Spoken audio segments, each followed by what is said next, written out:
Dear student, welcome to the course Computational Fluid Dynamics. The course code is BTME 3053 and today's lecture is Unit 5, that is grid generation for NACA 0012 airfoil.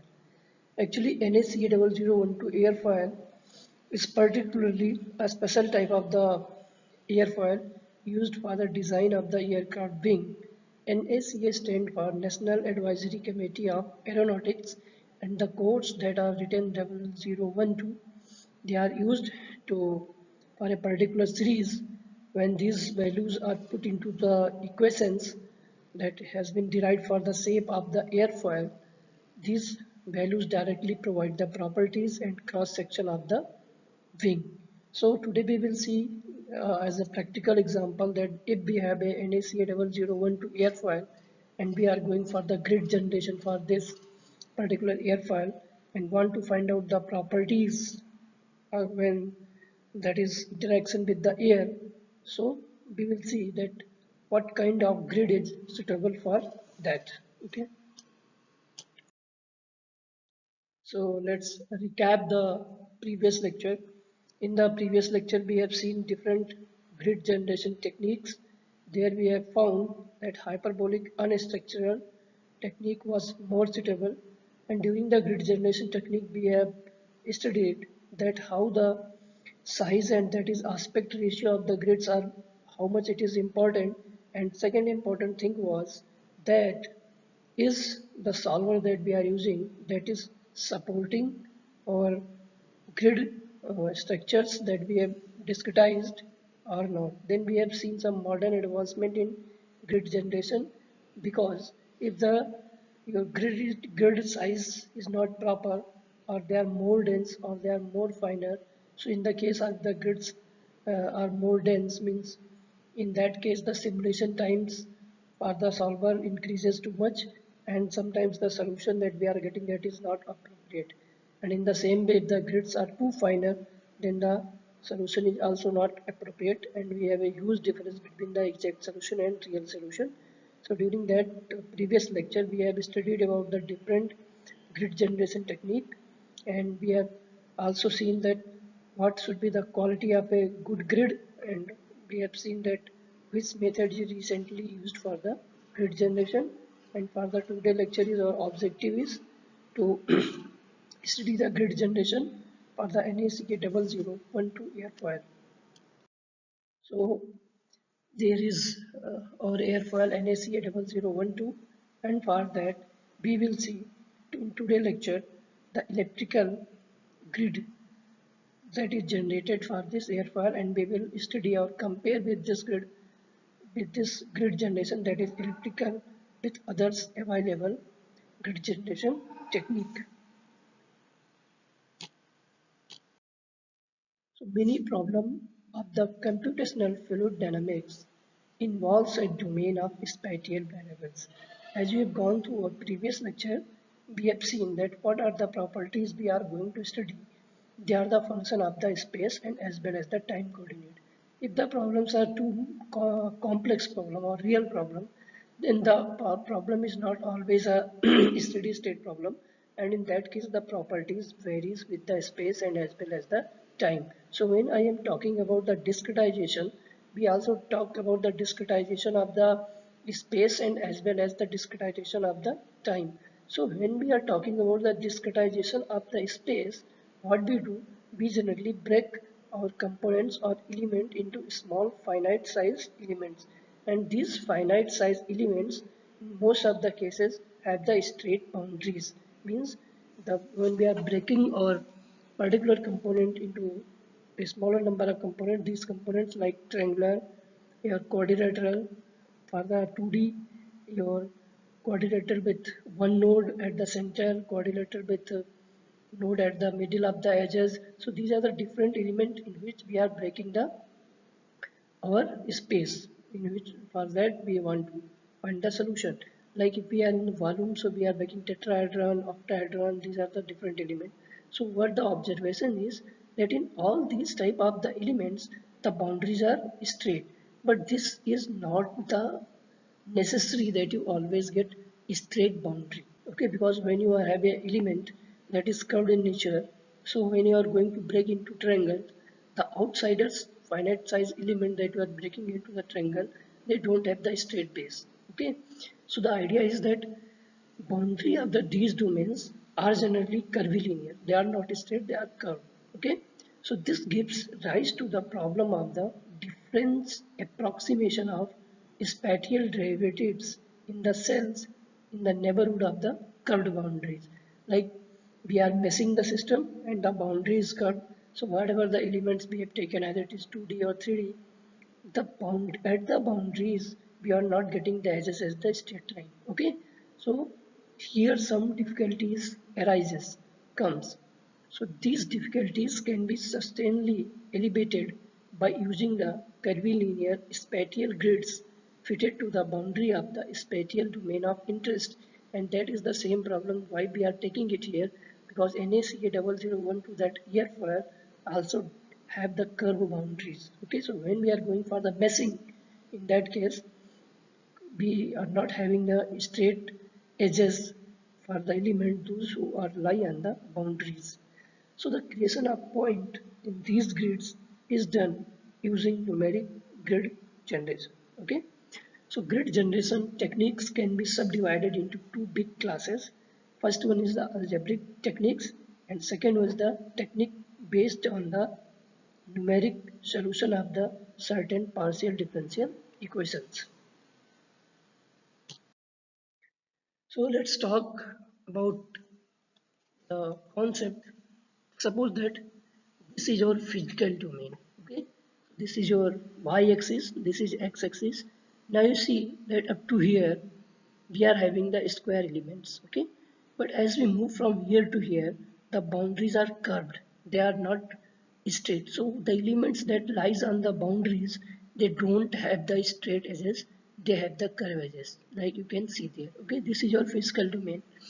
When we convert this problem yx into our computational domain, what we are doing, we are converting these problems in our computational domain in which all the elements have the straight edges, and here they are, we are finding they are in the uh, nature is rectangular, and our axes are the xi and eta.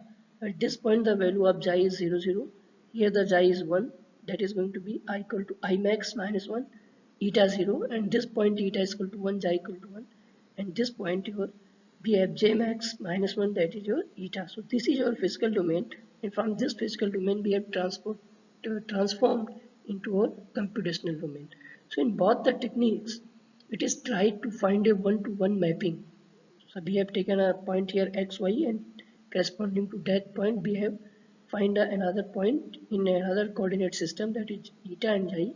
So we have done a one-to-one mapping which enables us to transform the region D of the physical space that we are seeing here into the rectangular region in the xi eta plane. So this transformation has been done because when we are going to write the differential equations, or we are going to apply the fundamental principle for these elements don't have the straight edge boundaries, they are having the curved boundaries. So what we have done, we have just transformation this physical domain into another domain for our computational purpose, and where every element is a rectangular element. So this is one kind of transformation. So the xi and eta n variables are called curvilinear coordinates. Generally, it is assumed that there exists the function x here, which is function of xi and eta, and y, which is also a function of xi and eta, which generates a one-to-one mapping x is equal to x xi eta and y is equal to y xi eta from computational to physical domain. So means if we have this physical domain, we can transform this physical domain into computational domain, and if we have this computational domain, we can transform into the physical domain. The reason is to transfer is that here we are having the elements having the curved boundaries. Okay, so for that we have done the transformation so that we have all the elements that are actually into the your rectangular shape. So this type of the transmission has been done, and the mapping is such that one-to-one mapping, that if we take any point x, y in this physical domain, correspondingly we have another point in your xi and eta, it is in computational domain. In the same reverse way we can say that if we have a point here corresponding point we have. So the problem is same, just what we have done, just we have changed the domain. Okay, because in the physical domain we are having the elements with curve boundaries, while in the computational domain we have having the elements with status boundaries. Okay, now the algebraic techniques generally use interpolation for the calculation of the grid coordinate inside the spatial domain with the given boundaries. Okay, so when we are mapping from physical domain to computational domain, we are using some algebraic techniques and which maps one point from physical domain to computational domain. Okay, and if we are focusing for our particular lecture, that is in elliptic grid generation technique. This is a technique, elliptical grid generation technique. What is happening? Grid coordinates inside the spatial domain are obtained by solving a system of elliptical equation, either they are Laplace or Poisson, in computational domain with xy values as the dependent variable. So if we have any point here and we are following the method that we are going to mesh this into the by the technique elliptical grid generation. So we are solving some elliptical equation, that is the Poisson ratio and the Laplace equations, and from that we have every corresponding point in xi and eta, that is computational domain, which is the function of x and y of the physical domain. So when we are going to generate the elliptical grids under these conditions, this transformation is happens due to the solution of some partial differential equations, and those partial differential equations are the Laplace equation and the Poisson equations, which are elliptical in nature. So these equations solutions connect the any point in xi eta coordinate system to the xy system. Okay, now if we look the diagram here, this is your computational domain xi and eta. This is 0 0 I 0 z 0. This is xi is equal to 1 and I is going to be I max minus 1, and here we have j max minus 1. So this is our computational domain in which we will calculate for this. So that the generation of a boundary confirming curvilinear grid, earlier what you have seen your physical domain was a curvilinear uh, curvilinear boundaries, and we have converted into state boundaries by the determination of the values of the cylindrical coordinate in the interior of the physical region. In the interior of the physical region, we first determine the cylindrical coordinate and then corresponding to that solving the equation and transport it to the computational domain.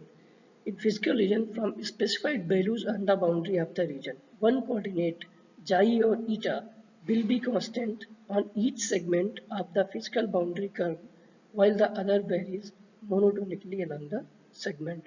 So in this way we transform from your physical domain to computational domain.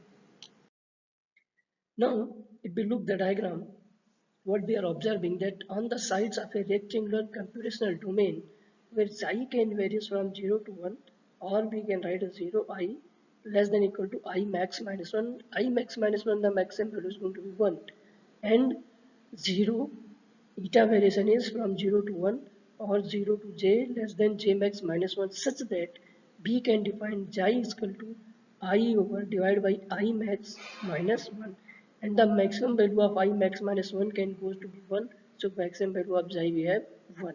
Okay, so where I max minus 1 and j max minus 1 are the total number of divisions on an x and y axis respectively. Okay, these are the total number of divisions.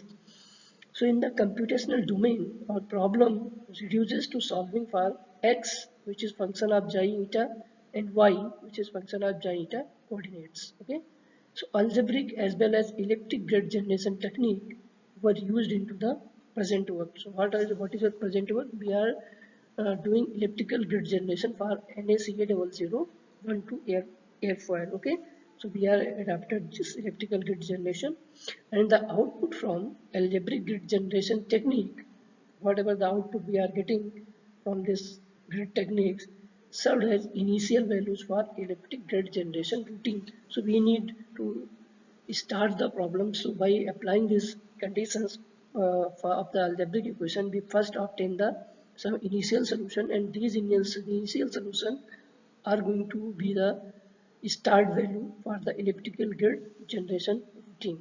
Okay, so the method directly interpolates the values of x, y on interior points from the given values on the boundary using a transfinite interpolation formula. And what the formula we are using, that I max minus 1 is equal to m and j max minus 1 is equal to n. The transfinite interpolation formula used is given as that xij equal to I by m and x function of m comma j, where m will stand for I max minus 1, plus m minus I by m x0 j plus j by n x function of I at n plus n minus j divided by n x I comma 0 minus I by m j by n and x mn. So this is the equation that you have this interpolation formula for xij and for yij. So for any values of ij, we can uh, find another point in the computational domain where the x and y both are the values, where values are the function of chi and eta. So these two equations are used to transform from the physical domain to the computational domain, and m and n, they have their respective values as per the formula discussed. Now here you can see the different type of the grid generation. This is transfinite grid size 41 into 11. We have performed the experiment in the ANSYS ICM FFD. I am just sharing the screen out there.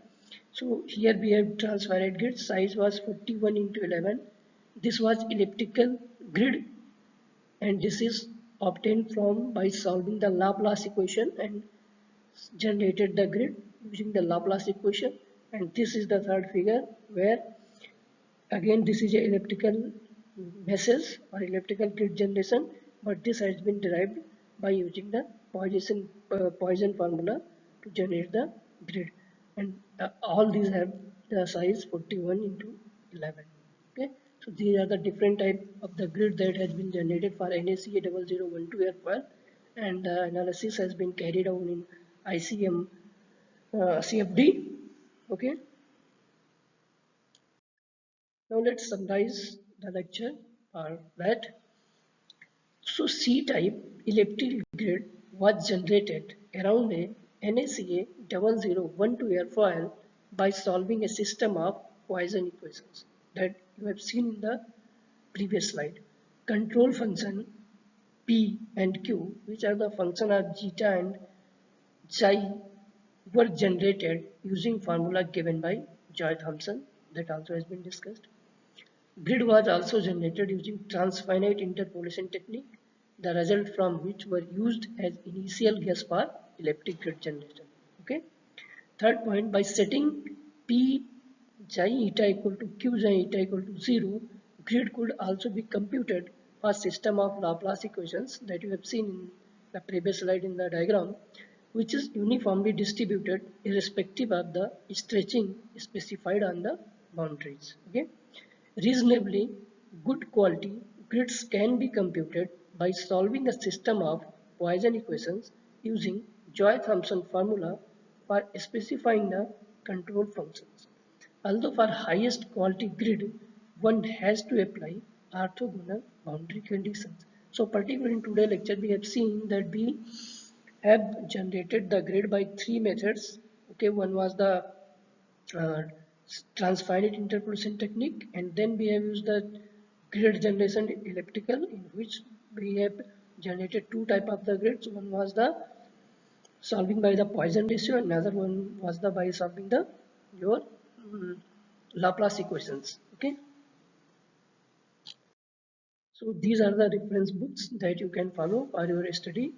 And for this particular lecture for the airfoil NAC 022, I would recommend that you have to go with this book, Computational Fluid for Methods for Fluid Dynamics, Parasitic, JH and Parric. The complete analysis of the NASA 0012 has been given into this book. From there, you can go for the detailed knowledge of that. Otherwise, in the next class, I will cover that in detail. Now these are the questions for the practice. That is, what is the nature of solution of elliptical PD? Okay, if you have a hyperbolic PD, what can be the nature of solutions? Illustrate transformation from Cartesian to natural coordinate system. Here that we have discussed that how we have using the Joy-Thomson formula transmitted from the computational domain and between the physical domain. And last question is illustrates the Robinson boundary conditions. Okay.